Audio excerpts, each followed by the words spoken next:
Professor Vignesh, என்னுடைய முதல் கேள்வியே கேட்கணுன்ற நேயர்கள் காத்திருக்காங்க. எனவே முதல்ல அவங்களுக்கு வாய்ப்பு கொடுத்துட்டு அப்பப்போ என் கேள்வியை கேட்குறேன். திருவண்ணாமலையிலிருந்து நிவேதா முதல் அழைப்பாளராக காத்திருக்கிறார். வணக்கம் நிவேதா மேடம், உங்கள் கேள்வி என்ன? வணக்கம் சார். எங்க பொண்ணு பயோமேக்ஸ் எடுத்திருக்கா சார். சரிங்கம்மா. Biomaths sir. Group biomaths. சரிங்க, பயோமேக்ஸ் எடுத்திருக்காங்க. என்ன கேள்வி, என்ன படிக்கலாம்னு கேட்குறீங்க, அப்படி தானே? ஆமாங்க சார். எனக்கு வந்து வெட்டனரி சயின்ஸ் கிடைக்குமான்னு கேக்குறேன் சார். என்னம்மா, வெட்டனரி சயின்ஸ் கிடைக்குமான்னு கேக்குறீங்க? வெட்டனரி. ஓகே, உங்களுடைய கட் ஆஃப் என்னம்மா வந்திருக்கு? Cut off 165 sir. 165. நீங்க என்ன கம்யூனிட்டில வரீங்கம்மா? PC sir. ரிசர்வேஷன்ல பிசில வரீங்க இல்லையா? ஆமாங்க சார். எனக்கு தெரிஞ்சு கடந்த ஆண்டு ஒப்பிடம் பார்க்கும்பொழுது உங்களுக்கு அரசாங்க ஒதுக்கீடுல அரசாங்க கல்லூரி கிடைப்பதற்கான வாய்ப்புகள் மிக மிக குறைவுமா. ஏன்னா வெட்டனரி சயின்ஸ் வந்து ரொம்ப காம்படிட்டிவான ஒரு படிப்பு. பிசி 165 கட் ஆஃபுக்கு ரொம்ப கடினமாக இருக்கும்னு நினைக்கிறேன். இருந்தாலும் பேராசிரியர் கேட்பா, அவரும் நிச்சயமாக உங்களுக்கு வழிகாட்டுவார். நீங்கள் என்ன நினைக்கிறீங்க சார்? ஆமாம், நீங்கள் சொல்கிறது கரெக்டு சார். அரசு கல்லூரிகளில் கிடைக்கிறதுக்கான வாய்ப்புகள் குறைவாக இருக்கும். தனியார் கல்லூரிகளில் வாய்ப்புகள் இருக்கலாம். ஸோ அதுக்கான இது நீங்கள் பார்க்கணும். வெட்டனரி சயின்ஸ் தான் படிக்கணுங்கிற அவசியம் கிடையாது. அந்த உங்கள் மகளுக்கு வந்து வேறு எதில் ஆர்வம் இருக்கணும் பாருங்கள். பேராமெடிக்கல் இல்லை அலைட் கோர்சஸ் நிறையா இருக்கும். ஸோ அது சம்மந்தமானதும் கொஞ்சம் படித்து பாருங்கள், எதில் இன்ட்ரெஸ்ட் இருக்குதுன்னு பார்த்துட்டு அதுக்கேற்ற மாதிரியான ஒரு துறையை தேர்ந்தெடுக்கிறதுலையும் தவறு இல்லை. ப்ரைவேட் காலேஜில் படிக்க வைக்க முடியும்னா அங்கேயும் சேர்க்கலாம். நிச்சயமாக நிவேதா மேடம், உங்களுக்கு புரிஞ்சிருக்குன்னு நினைக்கிறேன். உங்கள் மகளுக்கு வந்து நீங்கள் சொல்லலாம், வெட்டினரி சயின்ஸ் மட்டும் இல்லை ஃபிஷரிஸும் இருக்காங்க. ஆனால் ஃபிஷரிஸ்க்கும் இது வந்து கொஞ்சம் கட் ஆஃப் குறைவாக இருக்குமா. அதனால தான் நாங்கள் அரசாங்க கல்லூரி கிடைப்பதற்கான வாய்ப்புகள் மிக குறைவுன்னு சொல்கிறோம். இருந்தாலும் தனியார் கல்லூரிகள் இருக்குது, நீங்கள் முயற்சி எடுக்கலாம். இல்லைனா பேராசிரியர் சொன்னது போல் நீங்கள் பார்த்தீங்கன்னா பல்வேறு பேராமெடிக்கல் கோர்சஸ் இருக்குது. அந்த கோர்சஸ் வந்து நிச்சயமாக நல்ல படிப்பாக இருக்கக்கூடிய வாய்ப்பு இருக்குது. எனவே கலந்து நீங்கள் முடிவு செய்யுங்க. அடுத்த நேயர் காத்திருக்கிறார். வணக்கம். அடுத்த இலக்கு நீங்கள் அடுத்த தொலைபேசியில் இணைப்பு கொடுக்கறதுக்கு முன்னாடி டைரக்டர் கிட்ட சொல்லிடுறேன்னா, டைரக்டர் என்னுடைய கேள்வியை கேட்டுக்கிறேன்னா, ப்ரொஃபஸர் இப்போ ஐஐடி மெட்ராஸில் வந்து படிக்கணும் அப்படின்றது பலருடைய கனவுன்னு நான் ஏற்கனவே சொன்னேன். என்னுடைய கனவாக இருந்திருக்கு ஒரு காலத்தில்.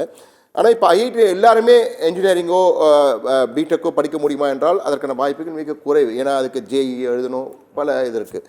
ஆனால் இப்போ ஐஐடியில் வந்து பிஎஸ் படிப்பு ஒன்று தொடங்கியிருக்காங்க டேட்டா சயின்ஸோட. அதுவும் இப்போ டேட்டா சயின்ஸ் ஆர்டிஃபிஷியல் இன்டெலிஜென்ஸ் வந்து ஒரு மிகப்பெரிய ஒரு கிரேஸ். எல்லாருமே யாருத்தாலும் ஏஐடிஎஸ் அப்படின்னு சொல்லிடுறாங்க. எய்ட்ஸ் இருக்கா, அது படிக்கலாம் அப்படின்னு மாதிரி சொல்கிறாங்க. எனவே அதற்கான ஆர்வம் நிறைய இருக்குது. எனவே இப்போ இந்த படிப்பில் படிக்கிறவங்க டேட்டா சயின்ஸ்னு ஒரு படிப்பை நீங்கள் அறிமுகம், அந்த படிப்பு குறித்து நம்ம நேருக்கு ஒரு வெளிச்சம் போட்டு காட்டலாமே சார். ஸோ ஐஐடினா எப்போவுமே எல்லாரும் அந்த ஜேஇ மூலமாக பிடெக் படிக்க வர்றதுங்கிறத மட்டும்தான் தெரிஞ்சு வச்சுருப்பாங்க. அதில் வந்து பயங்கர காம்படிட்டிவ் எக்ஸாம், ரொம்ப கஷ்டமான எக்ஸாம், நிறையா கோச்சிங் போகணுங்கிற மாதிரி இருந்தது. அப்படி இல்லாமல் ஐஐடி குவாலிட்டி எஜுகேஷன் கிடைக்கணும்னு ஆசைப்படுற எல்லா மாணவர்களுக்கும் ஒரு நல்ல எஜுகேஷன் கிடைக்கணுங்கிறதுக்காக ஐஐடி மெட்ராஸ்லேருந்து ஆரம்பிக்கப்பட்ட டிகிரி தான் இந்த பிஎஸ் டேட்டா சயின்ஸ் அண்ட் அப்ளிகேஷன்ஸுங்கிற டிகிரி. அதே மாதிரி பிஎஸ் எலக்ட்ரானிக் சிஸ்டம்ஸ்னு ஒரு டிகிரி இருக்குது. முதல்ல நான் டேட்டா சயின்ஸ் அண்ட் அப்ளிகேஷன்ஸ் பற்றி சொல்லிடுறேன். இந்த ப்ரோக்ராம் எப்படின்னா, நீங்கள் ஒரு குவாலிஃபையர் எக்ஸாம் எழுதணும். குவாலிஃபையர் எக்ஸாம்ங்கிறது என்ட்ரன்ஸ் எக்ஸாம் கிடையாது, அதாவது நுழைவுத் தேர்வு கிடையாது, தகுதி தேர்வு. இதுக்கு ரெண்டுக்கும் என்ன வித்தியாசம்னா, ஒரு நுழைவுத் தேர்வு எழுதும்போது நீங்கள் வாங்கின மார்க்கை பொறுத்து ஒரு ரேங்க் போடுவாங்க. அந்த ரேங்க் லிஸ்ட்டில் யார் டாப்பில் இருக்காங்களோ அவங்களுக்கு மட்டும்தான் அட்மிஷன் கிடைக்கும். ஆனால் தகுதி தேர்வை பொறுத்த வரைக்கும் நீங்கள் ஒரு குறிப்பிட்ட மதிப்பெண்ணுக்கு மேலே எடுத்த எல்லாருக்குமே அட்மிஷன் கொடுக்க முடியும். இதுக்காக நாங்கள் என்ன பண்ணுறோன்னா, இந்த ப்ரோக்ராமில் டீச்சிங் வந்து ஆன்லைனில் இருக்கும். ஆன்லைனில் சொல்லிக் கொடுக்குற விஷயங்களை டெஸ்ட் பண்ணுறதுக்கு எக்ஸாம்ஸ் மாதம் எக்ஸாம் நடக்கும். அது எக்ஸாம் சென்டர்ஸ் இந்தியா முழுக்க கிட்டத்தட்ட 180 சென்டருக்குள்ள எக்ஸாம் நடக்குது. அது போக வெளிநாடுகள்லேயும் எக்ஸாம் சென்டர்ஸ் இருக்குது. இந்த மாதிரி ஒரு எக்ஸாம் சென்டரில் வந்து ஞாயிற்றுக்கிழமைகளில் எக்ஸாம் எழுத வேண்டியிருக்கும். ஸோ முதல்ல அட்மிஷனுக்கு குவாலிஃபையர் ப்ராசஸ்க்கு நாங்கள் 4 வாரம் நாங்களே சொல்லிக் கொடுப்போம். 4 சப்ஜெக்டில் சொல்லிக் கொடுப்போம். அதிலிருந்து ஒரு எக்ஸாம் வச்சு அதில் 50% மேலே எடுக்கிற எல்லாருக்கும் ஃபவுண்டேஷன் லெவலுக்கு அட்மிஷன் கிடைக்கும். இந்த ஃபவுண்டேஷன் லெவலில் 8 கோர்ஸ் இருக்கும். அதை முடிக்கும்போது அடுத்து டிப்ளமோ லெவல் போகலாம். ஃபவுண்டேஷன் லெவல் முடிக்கும் போதே ஐஐடியிலேருந்து ஒரு foundation certificate in programming and data science கிடைக்கும். அடுத்து டிப்ளமோ முடிக்கும்போது diploma in programming, diploma in data சயின்ஸுங்கிற 2 டிப்ளமோ கிடைக்கும்.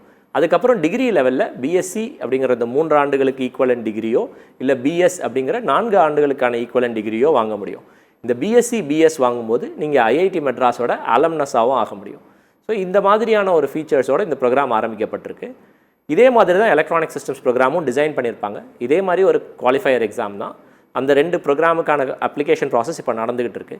குவாலிஃபையர் ப்ராசஸ் அடுத்த மாதத்தில் நடக்கும். அப்ளிகேஷன் இப்போ போடுறவங்க அடுத்த மாதத்தில் குவாலிஃபையர் ப்ராசஸ் மூலமாக அட்மிஷன் வாங்க முடியும். வாங்கி இந்த ப்ரோக்ராமில் தொடர்ந்து படிக்கலாம். விண்ணப்பம் செய்வதற்கு கடைசி தேதி ஏதாவது இருக்கா சார்?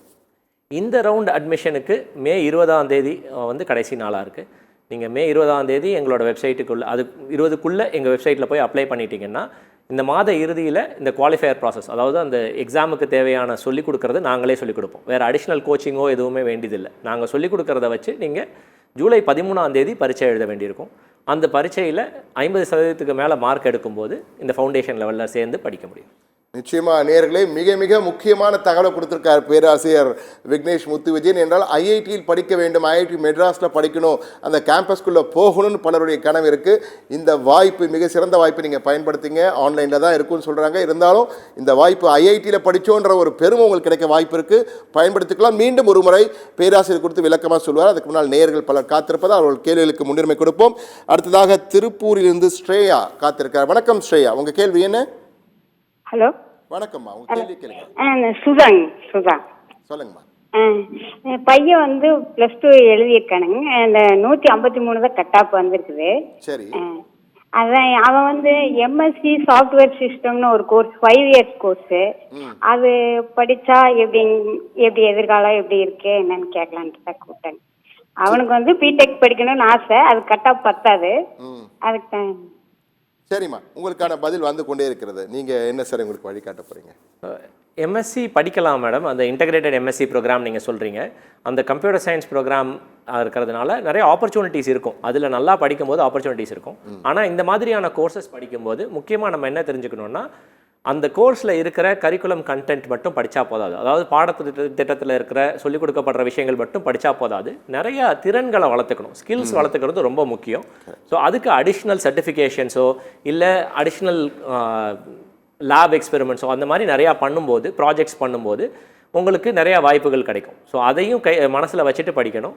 ஸோ இந்த மாதிரி ப்ரோக்ராம் சேர்றதுல வாய்ப்புகள், வேலை வாய்ப்புகளை பொறுத்த வரைக்கும் நிறையா இருக்கும். ஆனால் இந்த மாதிரி திறன்களை வளர்த்துக்கிறது ரொம்ப முக்கியமான ஒரு விஷயமா இருக்கும். நிச்சயமாம்மா, நீங்கள் வந்து எம்எஸ்சி சாஃப்ட்வேர் படிக்கலான்னு சொல்லியிருக்காரு. ஆனால் அவர் சொன்னது போல வேல்யூ ஆடட் கோர்சஸ்ன்றது மிக முக்கியமாக. அது மதிப்பு கூட்டு படிப்புகள் நிறைய இருக்குமா. படிக்கும்போதே உங்கள் பையனுக்கே நிறைய தெரிய வரும். ஆனால் கட்டாயம் படிக்க வேண்டும். படிக்கும் பொழுது தான் வேலை வாய்ப்புகளில் உங்களுக்கு முன்னுரிமை கிடைக்க வாய்ப்பு இருக்குது. நிச்சயம் ஸ்ரேயா, உங்களுக்கு புரிஞ்சிருக்கும். உங்கள் மகனை வழிகாட்டுங்க, சிறந்தபடியாக படிக்க சொல்லுங்கள். அடுத்ததாக திருப்பூரிலிருந்து ஒரு அழைப்பாளர் கோவிந்தராஜ். திருப்பூர் கோவிந்தராஜ், சொல்லுங்கள் சார்.